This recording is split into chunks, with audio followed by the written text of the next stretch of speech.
Good evening from Ilara. I want to say thank God so much and thank you for the past 5 weeks here in Ilara. I think I used this Hebrews 13 verse 6, which was the word up in Sunday school today, that God is our helper. I have seen God's help and I have seen man's help. So I want to use this opportunity to say thank you for all your support over the last um, several weeks. And so I want to thank God for my fellowship, my professional reason for being here.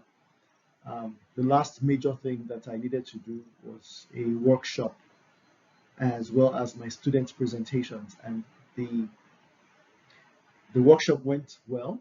It's this week. I held it. It was held last week on um, Thursday.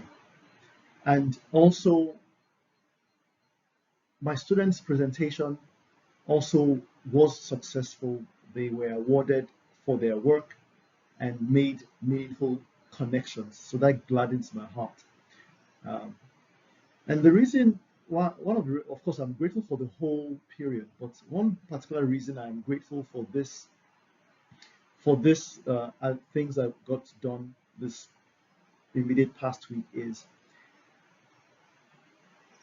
everything could have been easily derailed, even at the last minute. So two reasons. One is for my workshop, I needed lava for uh, to demonstrate some techniques to faculty and students.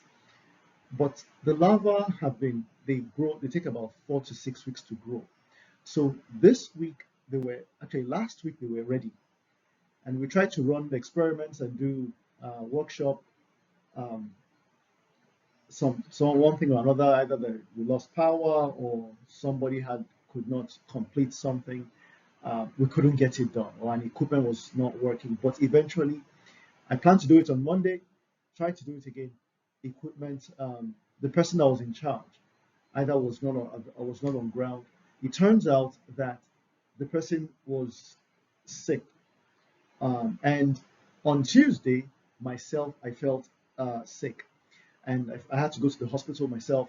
But this is the thing: I was already running a fever, and I was immediately almost making the choice to go travel back to Ibadan, um, because I think it was logistically better to go. However, while I was even in that clinic, the person that was going to help us with the equipment, he himself was there to get medication, and so things could not get done. And so I could not go to the lab to follow up on the lava to see if they were still at the optimal size. But the point is that while I was waiting, I actually got angry with the staff because they were not fast. So I was angry. I went back to the faculty, and my other students, the ones in this picture, were available for me to help them with the last work step of their poster. And these three guys have worked really diligently. So while even though I was tired, I was feeling sick, I God helped me. We were able to finish the poster. And so if I had been sick and I had traveled, I would not have been able to finish the poster. They would not have gotten an award. So I thank God that that happened. But the other part is because I was sick, I didn't check on the lava. And so the lava was already overgrowing and becoming unusable. But by Wednesday evening, I went to work just to check on other things. I was feeling a little bit better. I wasn't over with feeling sick, but I went to work late in the evening on Wednesday, and I saw that the lava were at optimal stage for use. So if I hadn't used them then, I could lose the essence of my coming down this past 5 weeks. So I told my collaborator we have to have a workshop tomorrow, and he made it happen. On Thursday we had the workshop, and it was a success. So I'm very very grateful that God allowed us to be able to do that. I'm grateful for the Top Youth After School Club, Evangelist Jonathan, who is here um, teaching the children in the chapel on June the 2nd, June the 9th. Bro Daniel Elisomi, who is somewhere in the picture too, but he helped us in the first class that we held. Um, Bro Jude, he's not here, but these are people that have really blessed me in this my time here. Bro Tolu, Stephen, um, he is remote in Ogun State. Despite his busyness, these friends have really sowed a lot of heart, a lot of love into the work that we've been able to do. Look, finding time and finding opportunities there to still do one or two things. Okay, not one or two things, more like 10 or 100 things for the work of God, and I'm really grateful for their work. Bro Tolu, together with Bro Dan and Bro Jude, Bro Tolu started a strategic, um, I want to say, rebranding um, sets of meetings where we were asking ourselves, what are we doing?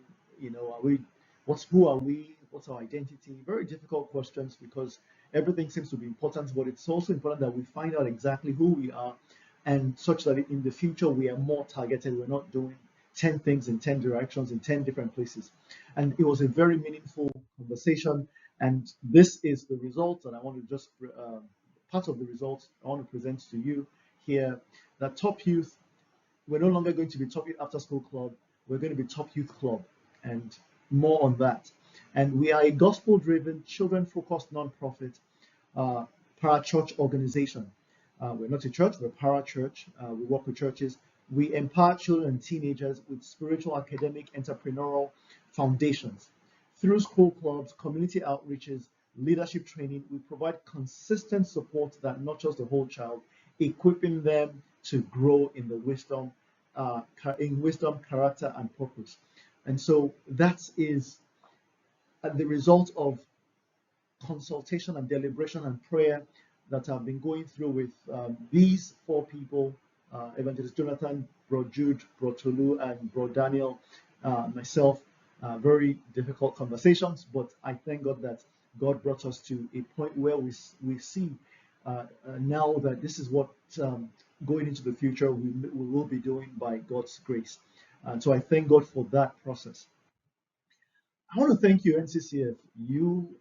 For everybody, I've said this before, NCCF is the biggest missionary organization in the world and the most impactful in the world. I believe that from my heart. Um, if you want reasons, I could talk to you one on one. These guys have been moving mountains. These guys have they're out of their comfort zone, and yet on a daily basis they're doing the work of God, impacting ministries, impacting lives for the last 40 plus years. It's been an honor to work with the NCCF at Ilara and in the Fedore local government. Each here next. Um, I'll go back to the NCCF later, but again, I want to thank God for the Elizabeth University Chapel, the Good News Club there, the team, starting with the Reverend Michael Luafemi, who gave us the opportunity to be able to start a Sunday school in the chapel. So Mrs. Stephen, who is clapping and leading there, she has been a wonderful heart and a blessing, and all the as well. I want to thank God for Sister Oluwatosin Olariwaju, who has been the steady assistant, and by the grace of God, who will continue when I have returned to lead the fellowship, as well as other volunteers that come. So I want to thank God for Sister Praise, Sister Kemi. I did not put her name here, but Sister Kemi, Sister Tammy, Sister Sheil, and Bro Dan, and everybody else that is supporting that will be supporting that work. Please keep them in prayer. That what the Lord has started, He will perfect. I want to thank the board of Learning for Everybody Life, my wife, Adedikupo King, Dr. Fadeidi. These are thought partners and prayer partners and people who encourage me deeply. The Reverend Bamidele Oni and Engineer Tony Ashiofu. They have been with me for many of them for 20, 30 years. And these are people that love God and really have shaped how all this work has gone. It is worth mentioning that Reverend Bamidele Oni and we've been prayer partners for almost 30 years. And he and I used to pray when I first came to Ilara in 2021, praying to God to open the doors for us, for God to allow us to do, quote unquote ministry or do something, good works, actually, good works, But we prayed and prayed and prayed for the 6 weeks, 8 weeks that I was here in from May to July to 2021, and it seemed as if God did not answer. But it was after I had returned that a link came through someone that we shared um, with randomly, and that person connected me with the NCCF, and then I connected with Evangelist Jonathan. So I had returned, I had left Ilara, and so that was what birthed this outreach. And then um, Pastor Ayoke, who is my mentor, who is from Ilara, with her support, and then Pastor Fumi Obilano, they supported the first outreach in 2021. All of that outreach was planned with the NCCF and the CEF remotely on the phone. And that's where Brodan came in, and it's been a blessing to have been doing these things together for the last 4 years. So I'm eternally grateful to the board. It was through the board that a lot of these things began to take shape and take form, and they give me courage. I see what they're also doing in their own missional fields, and iron sharpens iron. I want to say thank you, all of you. Your iron is sharpening my iron, and I would not be who I am without God placing you in my life. So thank you.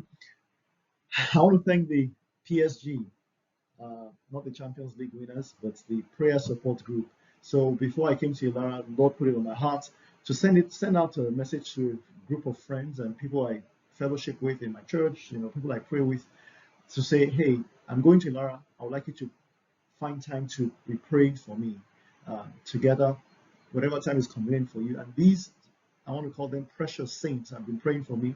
Pastor Monica Maxwell, um, Dr. Olufemi Oluteye, and Mr. Kolala Inka, Reverend Uni, and Brother Dakwade. These have been praying along with me at different phases about this work and supporting in different ways too, financially, in advice, in counsel. Thank you that you decided to take that, respond to that call, because I knew I needed prayer, and your prayers have been hitting me big time. Thank you. I want to thank Pastor Fumi Bilan and the Living Spring Miracle Center. Um, you believed in me. My first CF training, you sponsored it in, I believe, 2010, 2011. I did the training, but I did not complete my practicum. So this time that I'm in Nigeria, I am doing my rerun. Um, I've done 2 practicums now. I'll do the remaining 3, and I will get that certificate.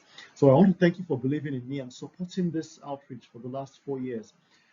Your church, as the Miracle Center, has generously supported the work that we've done. None of this could have been possible without that seed fund, in faith. So thank you so much, ma. Pastor Ayoke, I cannot thank you enough. You are a Philip. You connect walls very easily. It was you I connected with when I first was coming to Ilara, and the person, Mrs. Ewola, who eventually linked me with the core members and all of this started, was through you. Um, and so thank you so much, so much for how you've mentored and supported over the years. I want to thank my home church, Pastor Francis and Pastor Patrick, and the RCCG Disciple Power Center. You prayed me out. You continue to hold me up in prayer. Thank you. My mentor and father in the Lord, Pastor Bola Komalidi, who has been supportive, praying for me, and you've been a steady support and mentor and father and yeah, uncle. So Uncle B, thank you so much, sir. Pastor Monica Maxwell, my partner in ministry. I can't say crime. Going back to, I want to say this here. Love is for everyone was the outreach we did at with the teenagers in Living Spring in 2009, 2010. Um, and it was out of that the whole idea of, I still like the idea of life, so I just made my learning is for everybody. Thank you so much. It's been an honor to be a prayer partner and partner in youth outreach. You mentored me in that ministry for many, many years. So thank you so much. And Reverend Oni, we go back all the way to 1996, 97 in Methodist Church Youth Fellowship. You have been a brother indeed. I I'm eternally grateful. And the things you do become, I look at you and I'm saying, what is he doing? And I want to do that as well. God bless you and your ministry, the Methodist Missionary Chapel in um, Manitoba. Thank you for your work, your prayers over the years. And finally want to thank Elizabeth University Chapel. They have allowed me to, they've welcomed me and do fellowship there. So it is I'll call it my vacation church, my vacation home church. So thank you so much, the Reverend Olufemi and that congregation as well. I want to thank God for my family, the very Reverend and Mrs. E. King and Sir and Lady Fate. All that I needed on this trip, my mother packed the things I did not know I needed, but everything came when I needed it. As if she knew what I would need, everything from cover cloths to crockery to cutlery to provisions. And of course, when I go home, I am, I am given this type of sumptuous meals, that is fresh, garden fresh vegetables. And I want to say thank you so much. Your love. And I also want to go back to a lot of the times for the last 1994, 95, 96, when I began to do youth fellowship, how you gave me your car for when I was the president of the youth, and that allowed me to grow in in my faith as a very shy person, and allowed me to begin to know the Lord in my little way. So your support and how you've been faithful serving the Lord all through the years, going back to Four Square Church in our house in the 80s, to the Methodist Church in our house in the 90s, and to now where you also minister. And so thank you so much, mommy and daddy, for not just the physical food, but the spiritual food over the years. I want to thank my family in BC who took care of my, who took, who took care of my wife and children when for several weeks while I was away, and as well, thank you so much, Lamide and Angie and all the family there. Um, Dex, I can't thank Dex enough. Your prayers means a lot to me. Uh, and I want to thank home, the children, and Adetibuko loves me. She has been strong and she has taken care of the kids, the children. It's a lot of work, a real lot of work. And I really appreciate and love you deeply for all that you do. And your prayers for me and being my voice of reason over the years in this project. Because a lot of work, what I've done has taken time from the family, taken time from the children, from you. But you stood with me and believed in what I believe God is calling me to do. So thank you so much. I want to thank Jiang. She's not in this picture, but Jiang, I consider her part of my family now. And she's taking care of the kids when people had to go to work. So thank you so much. Children, thank you for helping and supporting your mother. I pray the Lord will help us see each other shortly